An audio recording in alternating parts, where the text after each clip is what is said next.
Siguiendo con los videos de tipos de investigación, quiero hacer una mención especial a lo que se refiere los casos y controles, los estudios de casos y controles, ya que estos son los estudios que más se repiten, tienen mayor frecuencia de uso en las tesis de pregrado.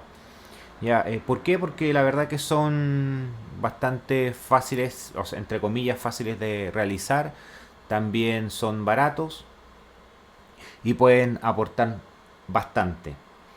Entonces, este tipo de diseño también deriva de lo que son los estudios observacionales descriptivos. Ocupan datos que ya fueron generados ya, por lo tanto son estudios retrospectivos. En estos estudios se comparan dos grupos. El primero de sujetos que tienen una condición o una enfermedad, estos son los denominados casos, y otro estudio sin la condición, que son los estudios controles, que son el grupo control. Y la unidad que se reporta generalmente es el odds ratio o el OR. ¿Ya? Aquí se va a determinar una asociación que de ninguna manera va a determinar la causa de esta condición. Eso hay que tenerlo claro y lo vamos a ir viendo a medida que se desarrolla este video. Entonces, dijimos que hay dos grupos. Un grupo de casos que van a tener la enfermedad o la condición, que son estas pelotitas rojas, ya que están representando los sujetos que tienen la enfermedad, y otro grupo de controles sin la enfermedad. Dibujé la flechita hacia atrás porque dijimos que eran estudios retrospectivos, ¿no es cierto? Estos dos grupos van a estar expuestos a un factor de riesgo. En este grupo de casos se va a dividir en dos. En este grupo que van a ser expuestos a un a una determinada condición, a un determinado factor de riesgo, y también van a haber no expuestos. Lo mismo va a ocurrir con el grupo control. En el grupo control también vamos a tener sujetos que van a estar expuestos a un factor de riesgo y otro grupo que no va a estar expuesto a un factor de riesgo. En un ejemplo ficticio, totalmente ficticio, coloqué el uso prolongado de pantallas de computador durante la pandemia. ¿Es un factor de riesgo para la miopía en los alumnos de una determinada escuela? Esa es mi pregunta de investigación. Si quieren revisar cómo se realiza, cómo se hace una pregunta de investigación, tengo videos anteriormente ya presentados. Mi hipótesis es que el uso de pantallas aumenta el riesgo de miopía en los alumnos de estas escuelas. Y el objetivo es determinar el riesgo de exposición al uso prolongado de pantallas en la aparición de miopía. Ese es mi objetivo general. Entonces es así como yo voy a diseñar este estudio. Entonces voy a tener mi grupo de casos, que van a ser niños con miopía, y mis grupos controles sin miopía. Aquí hay que mencionar algo muy importante. Estos grupos que yo voy a comparar, tanto los casos como los controles, tienen que ser homogéneos. Ya tienen que ser homogéneos en de lo que el estudio considere necesario, como por ejemplo peso, edad, talla, etcétera. Entonces dijimos que voy a tener este grupo de casos con miopía y este grupo de controles sin miopía. Dentro de este mismo colegio, de esta misma escuela, voy a dividir estos dos grupos. Entonces, ¿cómo yo voy a recoger la información de este factor de riesgo? Que es el factor de riesgo sería el uso prolongado de pantallas. No voy a entrar en detalle qué es el uso prolongado de pantallas, cuando se considera que es prolongado, ya solamente a fines de este ejemplo. Entonces yo voy a recoger estos datos a través de una encuesta que se lo voy a hacer a los padres. Entonces dentro de estos niños con miopía, que son los casos, voy a tener niños expuestos al uso prolongado de pantalla y un grupo no expuesto a este uso prolongado de pantalla. Y lo mismo va a suceder con este grupo control. Grupos expuestos al uso prolongado de pantallas y grupo no expuesto al uso prolongado de pantallas. ¿Cómo se presentan los resultados de este estudio? Se presentan a través de este tipo de tablas, que es una tabla de doble entrada o tabla de 2x2, donde voy a tener, donde se construye colocando aquí los casos con miopía y los controles sin miopía, y abajo el uso prolongado y el no uso. Este orden sí que hay que tener bastante cuidado en realizarlo, porque no tienen que ir estos grupos al revés, tienen que ir siempre de esta misma manera. ¿Ya? Entonces voy a tener lo expuesto al uso prolongado que tuvieron miopía, va a ser A. Del grupo expuesto con uso prolongado sin miopía, va a ser B. Los no expuestos, o sea, no uso prolongado con miopía, va a ser la letra C. Y el no expuesto, donde no tienen uso prolongado de pantallas, sin miopía, va a ser la letra D. ¿Cómo se calculan estos OR? Este odd ratio que habíamos dicho que son la unidad de medida, la unidad de respuesta de estos estudios de caso y control. C es una multiplicación cruzada. A multiplicado por B y C multiplicado por B. ¿Ya? Es así de simple, es muy sencillo. Lo que no es tan sencillo es la interpretación. Entonces, esta tabla donde simulé algunos números, del cual el uso prolongado son con miopía son 65 niñas, cuando usaron prolongadamente pantallas y no tuvieron miopía eran 18 niños, el no uso prolongado con miopía fueron 10 niños y el no uso prolongado sin miopía fueron 24. Luego de esta multiplicación cruzada de 65 multiplicado por 24 dividido por 18 multiplicado por 10, el resultado es 8,6.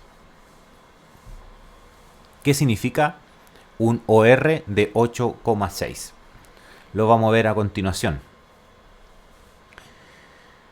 Este 8,6 no basta. No basta solamente con mirar este 8,6 antes de interpretar este 8,6. Hay que mirar el intervalo de confianza que siempre se presenta en 95%.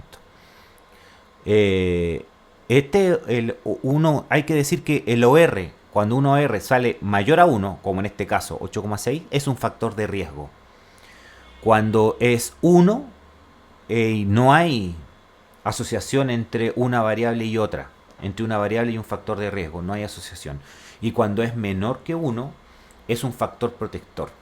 Siempre y cuando, todo esto es siempre y cuando el intervalo de confianza no pase por el 1, no contenga el 1.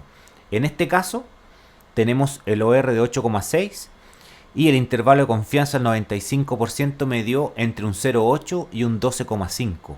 O sea que este intervalo de confianza pasa por el 1, por lo tanto, no tendría significación estadística. No podría yo decir nada con respecto a este 8,6. No existe asociación entre el factor de riesgo y la variable que yo estoy estudiando. O la enfermedad. No existe asociación entre la enfermedad y el factor de riesgo. Y este 8,6, si me lo presentan con un intervalo de confianza entre un 5,5 y un 12,5, sí tendría significación estadística porque de ninguna manera contiene el 1. Entonces, ¿cómo se presenta este 8,6? Esto se interpretaría diciendo que el riesgo de miopía es 8 veces más probable en los que usan prolongadamente pantallas en comparación con los que no usan prolongadamente pantalla, siempre y cuando el intervalo de confianza no pase por el 1. Vuelvo a repetir, como lo dijimos anteriormente, esta asociación de ninguna manera determina la causa. Ahora, ¿qué pasa? ¿Cómo se interpreta si este OR es menor a 1? Lo mismo que la interpretación anterior. Si los intervalos de confianza pasa por el 1, queda nula, queda estadísticamente no significativo este valor, pero si es que no contiene el 1, sí podría ser, o sea, sí es estadísticamente significativo.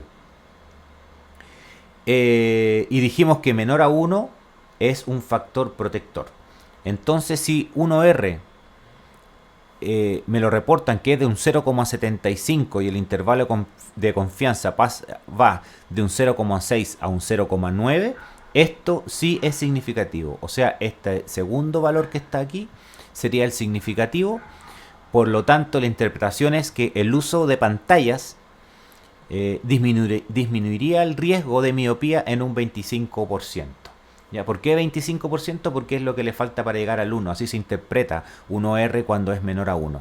¿Ya? Lo que le falta a llegar a 1 sería 25. Entonces, en porcentaje saldría un 25%.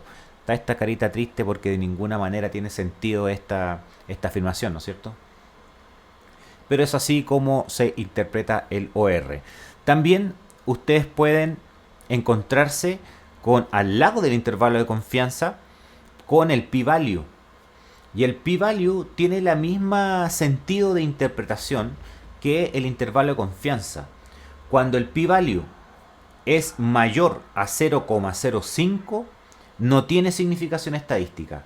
Y es lo mismo que ocurre cuando el intervalo de confianza pasa por el 1. Si pasa por el 1, no tiene significancia estadística.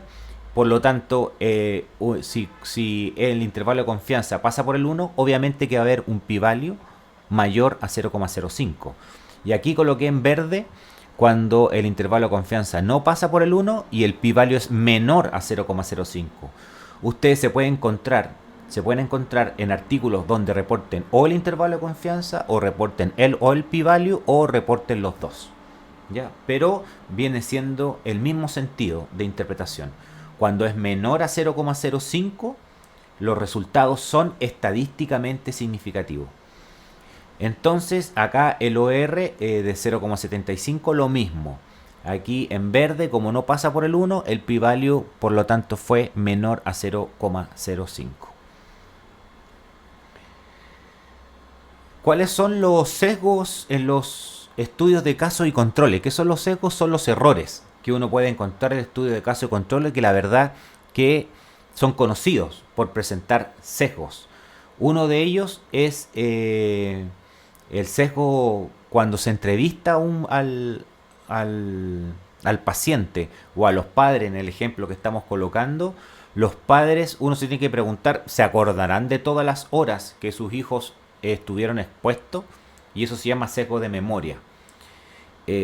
También existe un sesgo que podría haber una recogida de datos selectiva, de donde fueron a pacientes que el investigador o el entrevistador estaba seguro de que ellos iban a dar una determinada respuesta. Esto puede ser consciente o inconscientemente, ¿ya? Pero para ello existen también cuestionarios estructurados. Y el otro sesgo, que también lo dijimos en principio, que estos dos grupos, tanto el caso como el control, se tienen que parecer, tienen que ser homogéneos. Es la pregunta que nos tenemos que hacer. Y también la mayoría de los artículos presentan sus resultados de características de los casos y de los controles con un p-value al lado. Con un p-value. Si es que las diferencias, por ejemplo, entre el peso del control es distinto al peso del grupo casos. En este caso, el p-value nos conviene, o al investigador le conviene, que sea mayor a 0,05 para que no existan diferencias significativas entre un grupo y otro. ¿Ya? Es así como hay que interpretarlo. Hay que también tener en cuenta que cómo se determinaron los casos. Se utilizó el gold standard, se utilizó la prueba para hacer el diagnóstico para todos igual, tanto para los casos como para los controles. Si yo estoy evaluando miopía, tengo que realizar la misma prueba de diagnóstico tanto para los casos tanto como para los controles, y así determinar si es que tienen miopía o no. Y también definir muy bien los que son los criterios de inclusión y exclusión de ambos grupos. Quizás una exclusión sería niños que ya tenían miopía anteriormente o no habían sido diagnosticados, o lo que el investigador estime conveniente, estime importante para su trabajo. Existen algunas directrices o algunas normas para poder mejorar los artículos de caso y controles, y también que el lector sepa qué es lo que él tiene que fijarse para poder leer e interpretar un artículo de caso y controles. Es así como existe la iniciativa Strofe, que esta es su página donde ustedes pueden descargar un checklist para ver todos los puntos de lo que el investigador tiene que haber incluido en su trabajo. Hay casos controles para estudios de corte, hay casos controles a secas también. Todo eso es ese tipo de casos y controles uno puede descargar y revisar su checklist en strofe.org. Ahora, yéndonos en otro camino, están los casos y controles para test diagnóstico. Esto también es utilizado en el otro ejemplo que le di, pero cuando hay evidencia muy escasa o se desconoce totalmente el rendimiento de una prueba o herramienta diagnóstica. Entonces la pregunta que el investigador se hace es si los resultados de los enfermos difieren de los sanos. Pero ahora estoy apuntando a una herramienta diagnóstica. Si esta herramienta diagnóstica es capaz de diferenciar entre los enfermos y los sanos que está estudiando. ¿Ya? También son muy baratos de realizar y son, entre comillas, sencillos, siempre y cuando se realice un buen diseño metodológico. Por ejemplo, existe una nueva prueba o herramienta para detectar miopía, que es más barata de aplicar, es menos invasiva, está al alcance de todos, etc.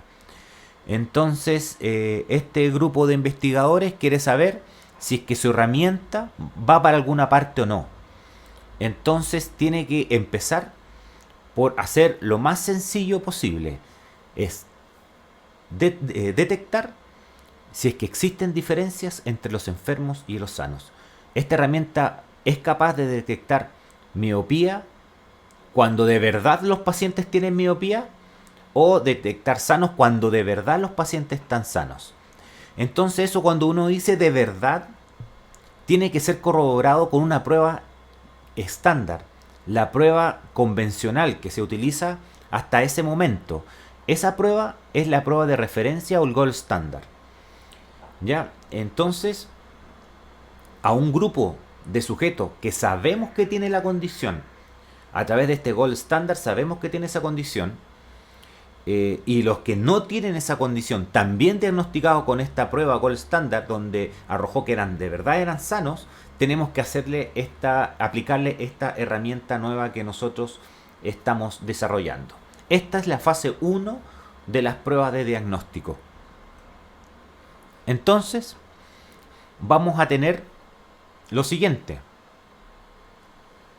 Aquí no vamos a tener lo que teníamos anteriormente, que es ese factor de riesgo, donde nosotros estábamos evaluando expuestos y no expuestos. Simplemente estamos en la presencia de un grupo de pacientes sanos y otros patológicos. Los pacientes sanos, en nuestro ejemplo, serían sin miopía, y los enfermos con miopía. Le aplico esta herramienta nueva, esta prueba nueva, y me va a arrojar ciertos datos, ¿no es cierto?, que van a estar divididos en estos dos grupos cuando son sanos, y la prueba que yo le realicé, esta prueba nueva que yo le realicé para detectar miopía, también me los detectó como sanos. Esos son los verdaderos negativos, o sea, de verdad no tenían la condición. Pero esta prueba también se va a equivocar frente a esta prueba de gold standard. Entonces, este paciente que mi prueba lo detectó como enfermo, pero de verdad que no estaba enfermo, porque viene de esto, viene de los sanos, viene del test de referencia, dijo que estaban sanos, pero mi prueba lo detectó como enfermo, se llaman falsos positivos. Ahora, si nos vamos al grupo de los enfermos, mi nueva prueba detectó correctamente a estos enfermos, o sea, mi prueba nueva dijo que también estaban enfermos. Esos son los verdaderos positivos. Y cuando esta prueba dijo que estaban sanos, siendo que de verdad estaban enfermos, son los falsos negativos. Entonces tenemos los verdaderos positivos y los verdaderos negativos, que son los números correctos que mi prueba pudo identificar, y los falsos positivos y los falsos negativos fue cuando se equivocó mi prueba. ¿Cómo se construye esta tabla ahora? ¿O cuáles son los resultados que me va a arrojar esta primera etapa de estudio de diagnóstico? Aquí vamos a entrar en unos cálculos que yo sé que a muchos de ustedes les suena o lo han visto en muchos artículos científicos, que es la sensibilidad y la especificidad. Y para allá vamos. Cuando a mí me tocó clasificar, después que yo le realicé la prueba nueva a todo mi grupo, tanto a los enfermos como a los sanos, voy a tener nuevamente, al igual que en el otro ejemplo, esta tabla de 2×2, donde yo voy a tener, va a estar dividido por mi test positivo y cuando mi test, los resultados dieron negativo. Y aquí arriba va a estar el gold standard. O sea, estos son los números verdaderos. ¿Ya? Estos son los números verdaderos. El 679 fueron pacientes enfermos, que de verdad están enfermos porque lo dijo el gold standard. Y tengo 107 pacientes que no tienen la condición, o sea, están sanos, porque el gold standard lo determinó así. Y en mi prueba diagnóstica, ¿cuántas veces coincidió con el gold standard cuando estaban enfermos los pacientes? Aquí fueron 433 veces. O sea, esos son mis verdaderos positivos, los 433. Cuando el test dio positivo, pero de verdad no tenían la condición, estos son los falsos positivos. Cuando mi test dio negativo y el gold standard dio positivo, o sea, cuántas veces se equivocó en decir que el paciente estaba enfermo, fueron 246 veces. Y a esos dijimos que se le denominaba falso negativo, porque de verdad tienen la condición. Lo que pasa es que mi test lo clasificó como sano. Y cuando el test dijo que era negativo y el gold standard también dijo que era negativo, fueron 91 veces. Entonces, ¿cómo se construye los resultados de sensibilidad y especificidad? Es bastante sencillo. La sensibilidad va a estar dado por los verdaderos positivos, que son los 436, dividido por los verdaderos positivos, o sea, de nuevo los 433, más los falsos negativos, o sea, los 246. Cuando yo estoy calculando la sensibilidad y la especificidad, los resultados se miran hacia abajo. Hacia abajo. Acá tengo 436, va a ser dividido por 679, que son 433 más los 246. Y esa es la sensibilidad que en este caso, como ejemplo, me dio un 63,8%. La verdad que va a dar 0,638, pero al multiplicarlo por 100 lo transformo en porcentaje.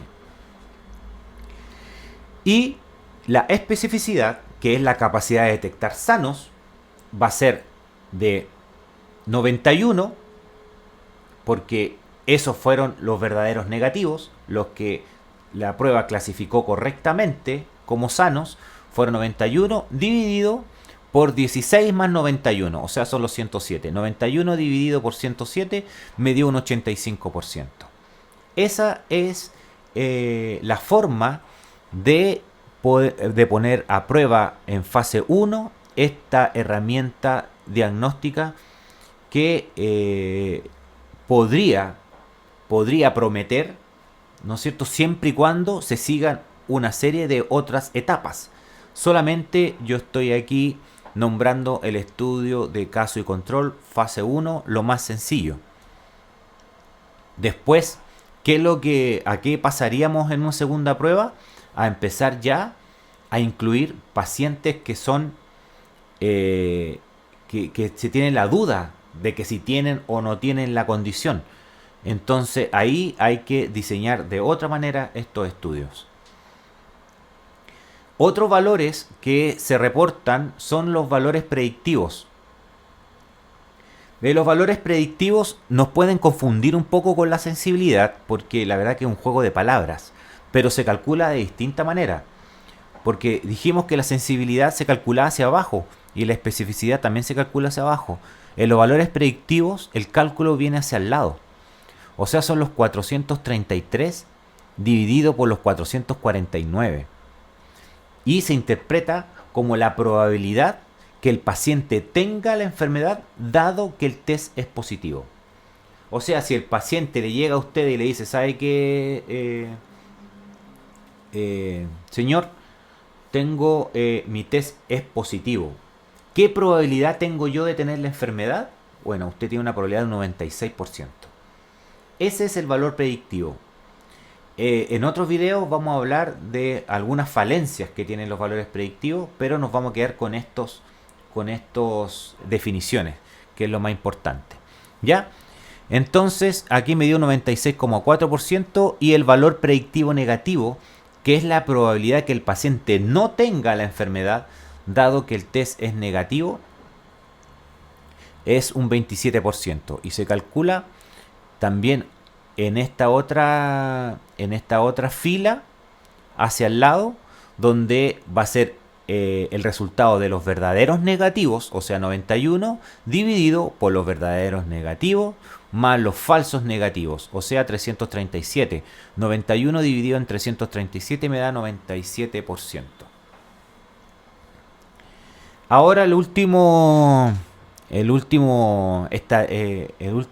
resultado que se puede sacar de esta prueba es la exactitud, que es el porcentaje total de sujetos que la prueba clasifica correctamente, o sea, tantos los verdaderos positivos como los verdaderos negativos. Los verdaderos positivos más los verdaderos positivos más los verdaderos negativos dividido por el total de pacientes. El total de pacientes es 786. O sea, 433 más 16 más 246 más 91 da 0,66 y es un 66%. O sea que esta prueba clasifica correctamente a los sujetos, a todos, en general, en un 66%. Eso es el video clase de hoy. Quería hacer esta mención especial a los casos de control. Hay algunas definiciones que pueden sonar un poco confusas, pero si uno mira un par de veces el video y eso se acompaña con el diseño que ustedes están realizando o lo que ustedes tienen en su idea, les puede servir como para ordenar este diseño y definir el curso a seguir de su investigación. Quiénes van a ser los casos, quiénes van a ser los controles, con qué tengo que tener cuidado, cuáles van a ser los resultados que yo vaya a exponer. Eso es lo que más importa. Lo otro que importa también es tener cuidado con los sesgos, de definir los casos y controles que sean homogéneos, diseñar si es que estoy evaluando un factor de riesgo o estoy evaluando una herramienta de precisión diagnóstica, qué es lo que se sabe, qué es lo que se tiene como evidencia, etcétera. Así es que en los próximos videos vamos a ir revisando algunos ejemplos de otros tipos de estudios también. Así es que nos vemos.